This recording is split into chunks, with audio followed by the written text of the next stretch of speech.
बुद्ध कहते हैं कि मनुष्य में संकल्प शक्ति का होना बहुत जरूरी है। इससे पृथ्वी, जल, वायु, अग्नि से लेकर बड़े से बड़े चट्टान को भी नियंत्रित किया जा सकता है। गौतम बुद्ध ने अपनी कठोर तपस्या से दिव्य ज्ञान की प्राप्ति की। उनके अनमोल विचार जीवन बदल देते हैं। सांसारिक सुखों का त्याग कर गौतम बुद्ध ने गया के बोधि वृक्ष के नीचे कठोर तपस्या की और इसके बाद उन्हें ज्ञान की प्राप्ति हुई। गौतम बुद्ध के विचारों और शिक्षा में जीवन के सूत्र निहित होते हैं। अगर आपने अभी तक चैनल को सब्सक्राइब नहीं किए हैं तो कृपया चैनल को सब्सक्राइब कर लें। चलिए कहानी को पूरा जानते हैं। गौतम बुद्ध ने बताया कि क्यों जरूरी है संकल्प शक्ति। एक बार भगवान गौतम बुद्ध अपने शिष्यों के साथ एक पर्वतीय स्थल पर ठहरे हुए थे।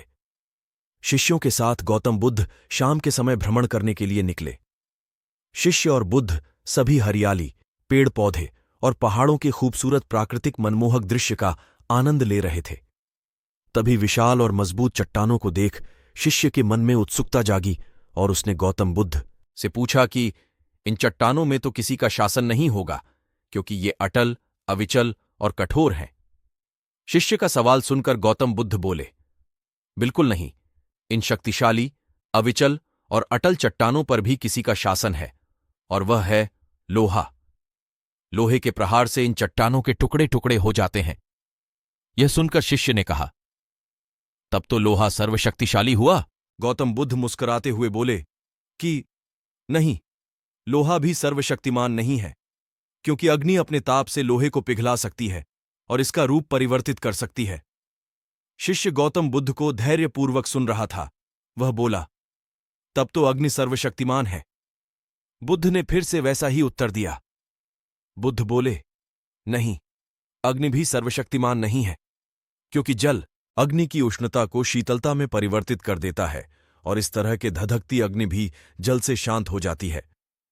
गौतम बुद्ध का जवाब सुनते ही शिष्य फिर से कुछ सोचने लग गया। बुद्ध शिष्य के मन में चल रही उत्सुकता को समझ गए थे कि उसकी जिज्ञासा अब तक पूरी तरह से शांत नहीं हुई है। अब शिष्य फिर कोई सवाल करता, इससे पहले गौतम बुद्ध ने उत्तर दिया कि वायु का, क्योंकि वायु का वेग जल की दिशा को बदल देता है। शिष्य कुछ कहता, इससे पहले गौतम बुद्ध ने कहा कि अब तुम कहोगे कि तब तो वायु सबसे शक्तिशाली है। लेकिन नहीं, वायु भी सबसे शक्तिशाली नहीं है।